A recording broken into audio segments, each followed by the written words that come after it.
बिस्मिल्लाहिर्रहमानिर्रहीम। नाजरीन, हमारी तमाम साइंसी कुतब में लिखा है कि तमाम सियारे सूरज के गिर्द गर्दिश करते हैं।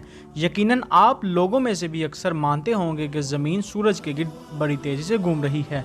साइंसदानों की अक्सरियत भी इसी बात पर कायम है, लेकिन अब इस नज़रे के मुखालफिन की भी एक बहुत बड़ी तादाद हो चुकी है, जिनमें साइंसदान, डॉक्टर्स और साइंस के तलबा भी शामिल हैं।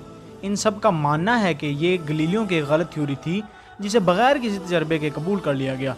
अक्सर साइंसदानों के मुताबिक सूरज साकिन है और तमाम सियारे इसके गिर्द घूमते हैं, जबकि एक नई थ्योरी के मुताबिक सूरज भी हरकत कर रहा है और तमाम सियारे बशमूल हमारी ज़मीन भी इस सूरज के गिर्द घूम रहे हैं। ये नज़रिया सबसे पहले गलीलियो ने 1650 में पेश किया, जिस पर उस वक्त के बहुत से लोगों ने एतराज़ भी किया, क्योंकि ये नज़रिया बाइबल के सिरासर खिलाफ था और नज़रिए को गढ़ने की वजह से चर्च ने इस साइंसदान को बहुत सी सख्त सज़ाएं भी दी, लेकिन बाद में इसको साइंसदानों ने कबूल कर लिया।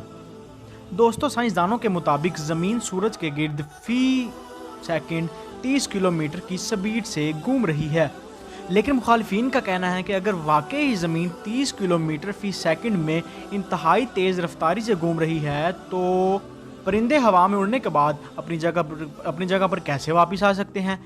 जहाज़ कभी भी एयरपोर्ट पर लैंड ना कर सके, क्योंकि जितनी रफ्तार ज़मीन के साइंसदान बताते हैं उतनी रफ्तार तो किसी जेट त्यारे की भी नहीं है।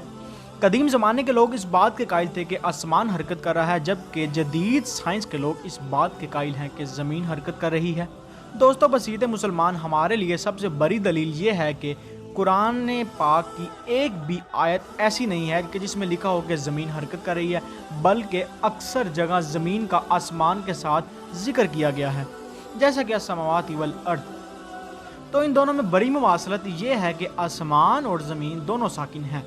कुरान मजीद में सूरज, चाँद, सितारों की हरकत का जिक्र आया है कि हर एक अपने अपने दायरे में तैरता है, लेकिन पूरे कुरान मजीद में एक भी जगह ये नहीं फरमाया गया कि ज़मीन तैर रही है, बल्कि ज़मीन के मुतालिक हमेशा यही आया है कि हमने इसमें बस मेखें गाड़ी हैं कि ये हिले ना, हमने इसमें लुंगर डाले हैं कि ये हरकत ना करें। पाक में अल्लाह ताला इरशाद फरमाता है कि बेशक अल्लाह रोके हुए है आसमानों और ज़मीन को कि वो हरकत ना करें। दोस्तों, इसके मफहूम से वाज़ेह है कि ज़मीन हरकत ही नहीं कर रही। सूरज को साकिन और ज़मीन को इसके गिर्द घूमता मानना कुरानी आयात के इनकार के मुतरादिफ है, बल्कि सूरज की हरकत के मुतल्लिक तो कुरान पाक में अल्लाह ताला कई जगह पर इरशाद फरमाता है, जैसा कि सूरह यासीन की आयत नंबर 38, 39 और 40 देख लें। दोस्तों, अल्लाह पाक ने कुरान पाक में सूरज, चाँद और सितारों की हरकत का कई जगह जिक्र किया है, लेकिन आसमान और ज़मीन की हरकत का कहीं जिक्र नहीं किया। हदीस पाक में आया है कि जब अल्लाह ताला ने ज़मीन को पैदा फरमाया तो वो कांपने लगी और उलट पलट का शिकार होने लगी, तो अल्लाह अज़्ज़ा वजल ने पहाड़ों की मेखें उसमें गाड़ दी, वो साकिन हो गई। दोस्तों, इस हदीस पाक से भी मालूम हुआ है कि अल्लाह ताला ने पहाड़ों को मेखों यानी बड़े बड़े कीलों से तशबीह दी है। कील लगाए जाते हैं कि कोई चीज़ ठहर जाए, साकिन हो जाए। जैसे हम दीवार पर कोई तस्वीर वगैरह लगाना चाहें कि तस्वीर साकिन हो जाए या ठहर जाए। दोस्तों, ये हदीस भी ज़मीन के साकिन होने पर वाज़ह दलील है। अल्लाह ताला फरमाता है कि और इस ज़मीन में लुंगर डाले कि कहीं तुम्हें लेकर ना कांपे, और नदियाँ और रास्ते कि तुम राह पाओ। इस आयत में अल्लाह ताला पहाड़ों को लुंगर से तशबीह दे रहा है। अब देखें कि बहरी जहाज़ों को जब साकिन करना हो तो इन जहाज़ों से लोहे के बड़े बड़े लुंगर समंदर में फेंके जाते हैं, ताकि जहाज़ बिल्कुल साकिन हो और हरकत ना करे, जहाज़ों से सामान आसानी उतारा और चढ़ाया जा सके।